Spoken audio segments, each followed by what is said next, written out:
Yeah, the Bears game didn't go as hoped. No question about that. The Bears go into Baltimore, and, man, I got to tell you, there are so many people functioning out there that really lack the correct metaphor or the correct analogy. I heard somebody call it, of course the Ravens won because it was Custer's last stand. You just want to ask the guy, do you know what happened to Custer at the last stand? Are you aware of any history at all? Good morning, Mully. Yeah, tough one in Baltimore for the Bears. The game went as feared. It was a tough trip to a team, against a team that was reeling, and you let them off the hook, and yeah, you let them off. You didn't take advantage early of the opportunities that were there, and you had a really bad interception late. That's the truth, and it didn't get any takeaways. And we saw the reality of the Bears sans takeaway. Well, I think that's the reality of every team. Yes. Sans takeaway. I think what happens is the Bears were the first team in history with 16 takeaways, but allowing 6.5 There's a yards. fluky element to that. It was very fluky. And you don't survive throughout the course of a season living and dying on fluky outcomes. No. And so what happens is you become accustomed to getting something done that you weren't able to get done yesterday. The Ravens protected the football. Their quarterback, the backup, was better, and you were not able to. Had a better game than your starter. See, that's the thing you can't get away with. We talked before the game, as you set up the game, we were back to this idea that, hey, what if the takeaways aren't there? If you don't feel the takeaways are there, then how do you win? Well, you've got your starting quarterback, and he's a number 1 overall pick, and they've got a journeyman guy who you should be able to take care of. He's not known as a great passer. Yes, they could run their offense because he can move around a little bit. But I think, David, that was a game where you thought going in, your quarterback is the better player and has to be better in the game. Well, you should have that assumption if you're playing against a backup quarterback. You should always expect that. Yes. And Caleb Williams was the biggest reason the Bears were not able to win yesterday. And it comes down to the failure to execute in the red zone, the failure to execute in the fourth quarter. You cannot throw an interception at that point in the game at that spot on the field. And so It was a bad read, whether he wanted to acknowledge it or not. He was late. It was a throw that he was late, but he also threw it to the wrong receiver. Oh, no question. He read the defense incorrectly, and he anticipated he threw it things behind that guy. Yeah. And I'm just saying, if the timing of that had been correct, you might have completed it. But the problem was, if you look at the tape, the corner cuts underneath him because he knows where he's throwing the ball. Well, he locked in on Roma Dunze, as he tends to do. And Caleb Williams has some growing to do. And it absolutely was a game that exposed some of the things that he needs to work on. And a lot of those things are related to one big thing, and that is the attention to detail. Caleb Williams is an immensely talented quarterback who does not do the little things well. And until he does those little things well and masters the details, he's going to have a ceiling that's lower than it should be.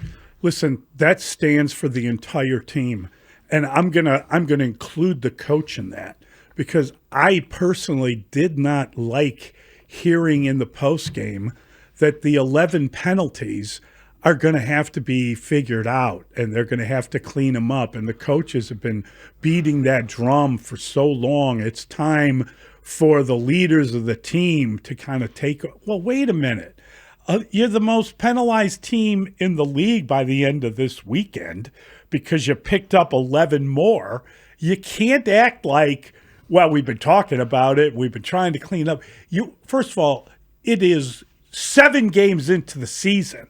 So the whole clean it up thing, that should have been done. And people are like, well, how do you clean up? Well, you control playing time. And I get it. They got a lot of injuries. They got a lot of guys. Joe Tooney had a false start. Yep. What is that? How could he possibly have a false start? Well, it was his first one of the season. I know. Yeah. Still, it was just like, you kind of It's like an old tomato juice commercial where you slap yourself on your forehead. Well, I think I understand what Ben Johnson is saying as well as what you're saying. I think there's somewhere in the middle there, because as far as the players go, they do have to take responsibility for jumping and twitching and understanding everything about the cadence and when to go. On the other hand, when you are a head coach, it's a play caller, and you have your immense, vast offense, and you start to wonder, and it's not the first time, is it too much? Are you trying to do too much pre-snap? Are you moving around? Are there too many motions? Are there too many shifts? And the more you include, the more possibility you create to jump or to get the cadence wrong. So what do you do? Well, you pare it down. You don't want to, but you have to pare it down. You dumb it down. Yeah. That is the sad word you have to use, because, and I'd say that to you guys can't run this? We'll dumb it down. Right. Well, whatever you need to do, you need to eliminate those penalties. 11 are too many at this stage of the season. And Ben Johnson was frustrated and put it on the players post-game. And it's a shared responsibility. He'll probably come back today and accept some of that and understand that he needs to, probably do what he can to intervene. Every position coach, every coordinator, whatever the case is. I also think he's probably going to come back today, and the burden is on him to make Caleb Williams better. And the burden is it's shared, but he deserves his share of it. And that's why he's here. He came here because Caleb Williams has the talent that is obvious at times, but he's not getting the most out of it the last couple of weeks. It's disappointing. It's not devastating. No, he didn't bottom out. Listen, it's a loss, and it ends a 4-game winning streak. The problem is they didn't start their superstar player, their 2-time MVP. And by the way, the league really needs to look into that one. And given the temperature right now surrounding professional sports, the league needs to not simply fine them. The league needs to knock a penalty, give him a penalty that includes a draft pick. Wow! The league needs to hit him for the Friday practice designation. Yeah, a draft pick. A draft pick. Wow! Maybe a 3rd-round draft. Do something where everyone sits up like, "Whoa, wait a minute." You know why? Because we are losing faith in professional sports here in this country. It's a timing issue, and Mike Florio wrote a great thing about it where he had the language of what it says, including whether you damage the way the faith that the fan has in the integrity of the NFL. Doesn't that damage the faith you have in the integrity of the NFL? If they can say that a guy was a full participant and you can easily conclude that he is everybody concluded that. Everybody concluded that. And then the day after you say, oh, no, he's out. Out. The spirit of the rule and you change was violated from the day before. Technically, it wasn't inaccurate. The spirit of the rule was violated. And they know what the rule is. And they know what the rule is. Yeah.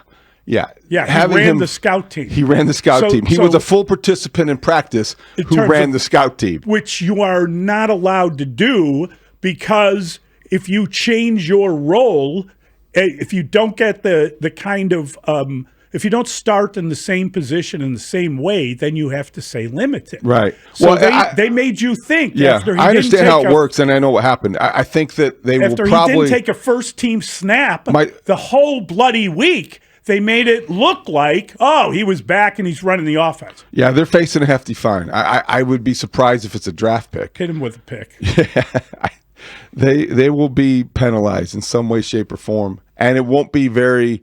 and probably you won't see another team try to manipulate the injury report to that degree, although teams will continue to play games. They will continue to play games with people coming back from injuries. You just don't know what the Ravens were trying to pull off. It's inconceivable. It's hard to believe that they would not try to be a team that was deceiving the Bears. They were trying to. It was gamesmanship. Yeah, it was gamesmanship. Yes. And And I think that it was all, as it turned out, we'd all thought that without Lamar Jackson, most of us thought without Lamar Jackson, they would be a different team. They were good enough to beat the Bears. So if they were lying on purpose, right? If that's all that was, then why did they not start Cooper Rush? That would be an advantage if you were preparing all week for a mobile quarterback and then you got Cooper Rush. Well, that would be an advantage to them. But the fact that Huntley can run around a little bit and did against the Bears, that would seemingly indicate that if they were trying to put the fix in, they didn't do a very good job. Well, they didn't do a very good job of it because Tyler Huntley was announced as the backup last week in the whole process of that ruse, and he's more stylistically similar to Lamar Jackson. Yeah, but he's no Lamar. No, he's no Lamar. But he played very well yesterday, and he did what he needed to do. What was he, 11? Yeah, he was 17 for 22. 116.9. Yeah. He did not throw rating? a pick. That's the thing. He did not throw an interception, and he did not turn the ball over with a fumble. And they ran the ball whenever they really wanted. 177 yards rushing. And Huntley did a lot of damage with his legs. 8 carries, 53 yards. So that was a pretty good imitation of Lamar Jackson. Yeah, no question. Definitely. But Lamar probably will be back Thursday. They probably held him out thinking we can beat these guys if we protect the ball. We don't have to worry about using Lamar. We can save him for Thursday night. That way you get, hopefully for them, that's their thinking, 2 wins in 1 week, and Lamar is not damaged for the rest of the season. Yeah, it was a big risk, I think, but it paid off, so they were able to pull it off. He must not be 100% yet, or he must not be to the point where they felt like he could risk it, because your season was on the line, and they put it in Tyler Huntley's hands, and that was a huge gamble, so to speak. It was a huge gamble, and he rewarded that faith in him. But Tyler Huntley is a guy that has beaten the Bears before. It's been 5 seasons back in 2021. Yeah. The last time he started against the Bears, Roquan Smith was tackling him, not playing for him. Yeah. And Huntley did what he needed to do, and Derrick Henry with 2 touchdowns. It was a game the Bears had control of, and then they just let slip away. Yeah, I whenever you're kicking field goals when you should be scoring touchdowns, that's going to bite you. Well, you were dominating the game. And that's the second straight game where, they didn't get a first down in the first quarter. But then they barely had the ball. They had 3 snaps in the first quarter. I know. And then snaps. The Bears didn't get a first down out of they got another first down in the third quarter, I think. It was ridiculous. On third downs, they went 2 of 7, and then suddenly they got a first down. I mean, they went a long time between their first downs from the first quarter on. Yeah, it was a big drought and a lot of inconsistency. Yes. The offensive line, running the football, the Bears didn't get 100 yards rushing. No. DeAndre Swift, I know they did not have the ball much in the second half. It seemed as if he was not as big of a part of the running game as he should have been. Kyle Monungai, fine runner, 7 carries, 24 yards, but I don't know if they made enough of a concerted effort to feature DeAndre Swift in this running game that we talked all week about had arrived. Didn't you feel that Swift might have been more injured than we realized by the time? First of all, Adam Schefter does a list of all the inactives. He included DeAndre Swift on that list on Sunday morning. So there may well have been... the ones who were going to play. He had a list of who will be inactive. It was led by Lamar Jackson on his Twitter feed on Sunday morning, and DeAndre Swift was a player that was mentioned as an inactive for Sunday's game, just by Schefter, which we know Schefter talks to people. I wonder if DeAndre Swift might not have played in that game, but he talked his way into it or convinced them that he was good enough. I don't know. But I just found that really interesting that he was very wrong. And the other players, he was fairly correct. So I didn't go through every name, but a few of them that I saw were definitely out. And I think the fact that they didn't really – he started the game, but the first carry went to Monungai. I just wonder how healthy Swift was, or how beaten up he was in total, because he really started carrying the ball late when they really had to have him. Well, regardless of the reason they missed his presence in the running game, he wasn't explosive. He had the one screen pass that obviously he took, and it was a nice gain. I think it was 18 yards. No, it was more than that. It was how long? 22 yards? Yeah, it was 25-yard screen pass. And so that was the one thing you saw, the explosiveness, but they really didn't run the ball as well as they really needed to run the ball. Caleb Williams did have a couple.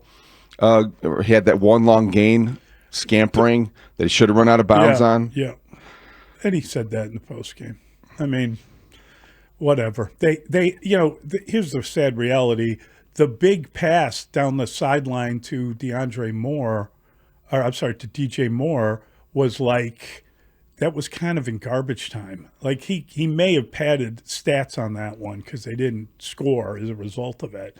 And they got inside the 10-yard line, but they didn't do anything with it, or they couldn't do anything with it at that point. Not that it would have bailed them out in any way. There were a couple instances in there, and we'll get into it, but Caleb Williams should have run out of bounds on that scamper. He, earlier in the game, first drive, I believe, he just shy of the first down marker, he went down. Right. And it's almost like there wasn't the awareness that he was that close to getting the first down.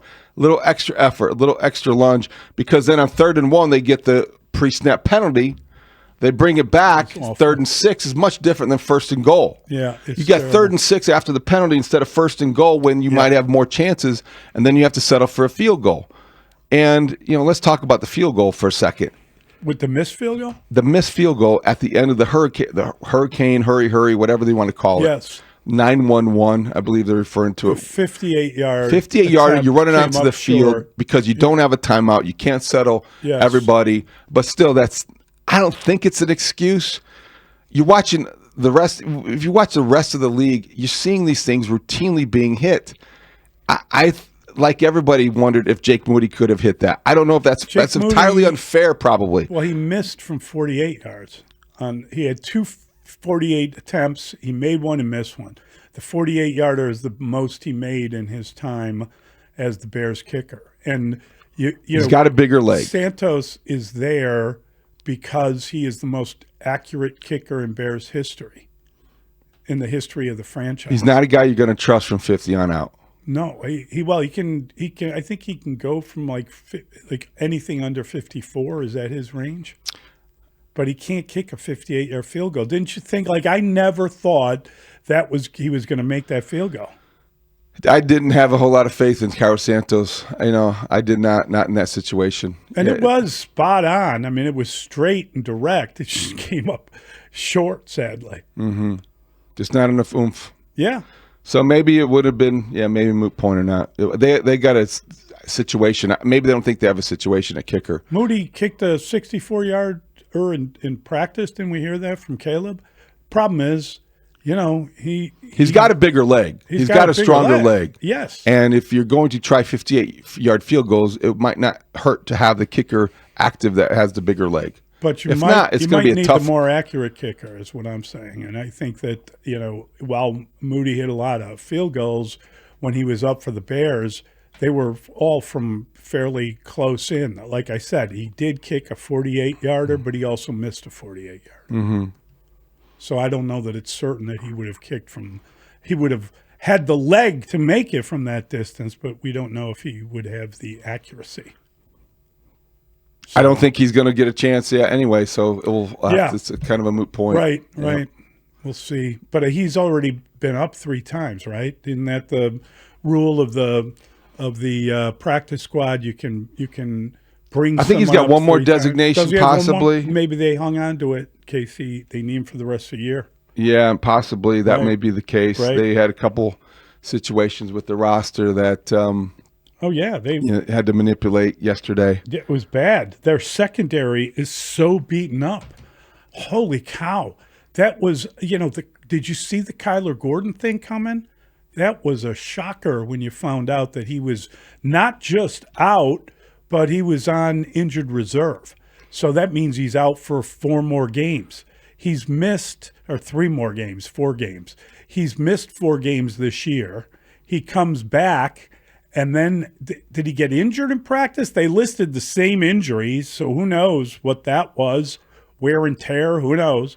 But now he misses 3 more weeks. That's really tough. It's becoming one of the more disappointing things about the season. You know, Jalen Yes. Johnson, when he was injured and he wasn't ever available, and that's disappointing. But Kyler Gordon's getting right up there because he signed the extension. Yes. He's got the versatility, and he has a groin calf injury. Yes. It's very multiple, I suppose, but he's about becoming him- injury prone, and he's Well, very tightly wound. Yes. And we understand that and respect that. But, boy, you got to stay on the field. I think the thing about him is that up to this point, I think he'd only missed a couple of games in the actual season. He hadn't missed tons of time. He missed a lot of the off-season program. He missed a lot of time just preparing for the season. But if you go through his numbers, he was able to play. But now those injuries that were knocking him out from various camps and various, training camp, whatever it might be, now they're biting him in season. Missing 8 games, man, that is a rough go, especially He's only played in given 2 games this year. Jalen Johnson. Yeah, They're- I'm saying over his career, Yeah. he didn't miss tons of games, but now you're right. It's just really becoming an injury. 2 games prone this year thing. when they're counting on him to be when they need him. the versatile, do Yes. everything defensive back after Yes. you're losing, Jalen Johnson for the year, and you're without Tyreek Stevenson. The Bears were without essentially. You look at it from the Their beginning of the secondary. season, the top 4 cornerbacks Yes. on their roster off season: Jalen Yes. Johnson, Tyreek Stevenson, Terrell Smith, and Kyler Gordon. Terrell Smith. I'm sorry. All 4 of those Out guys. for the year. Yeah. 2 of those guys won't be coming back, and one guy Not needs good. 3 more weeks. And we don't know how bad Tyreek is, right? They only said day to day, week to week. So hopefully he's able to come back. I hope he can come back and Definitely practice need with a scout team on Friday. it. Well, you would. I mean, they've got a pretty good receiving core in Cincinnati. Yeah. Last I checked. Cincinnati just lost to the Jets. They won't be as easy as it sounds, because Right. that's a I very agree. prolific quarterback in a passing game that's going to hurt you. So we got all week to look at that, but they'll be also angry after losing to the Jets. Didn't you love that Justin Fields, despite all of Woody Johnson's comments, had to start the game and he led them to victory? A lot of respect for Justin Fields. Been through a lot. He came through when they needed him to. The Jets win the game. And post-game, he had a moment that was very emotional, and he was unafraid to be that open about what he went through, crying in his closet, I think is the way he described it. And I think that you've always had respect for Justin Fields, the person. As the player, he's got limitations as a quarterback. But good to see him win a game yesterday, especially after all the public embarrassment that I think his own owner Yes, his own. placed at his feet. Terrible.